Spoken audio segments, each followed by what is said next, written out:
Good morning. ഇന്നത്തെ Bible reference മത്തായിയുടെ സുവിശേഷത്തിൽ നിന്നാവുന്നു.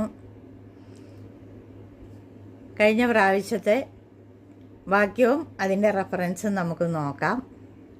അവൻ അവളുടെ കൈ തൊട്ടു, പനി അവളെ വിട്ടു.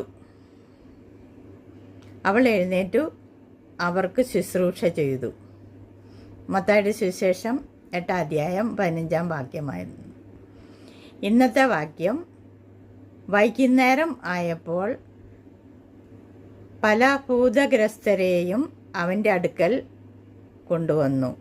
അവൻ വാക്കുകൊണ്ട് ദുരാത്മാക്കളെ പുറത്താക്കി സകല ദീനക്കാർക്കും സൗഖ്യം വരുത്തി. ഇതിൻ്റെ റെഫറൻസ് മെസ്സേജ് ചെയ്യണേ. എൻ്റെ ചാനൽ ലൈക്ക് ചെയ്യാനും ഷെയർ ചെയ്യാനും സബ്സ്ക്രൈബ് ചെയ്യാനും മറക്കല്ലേ. Okay, by.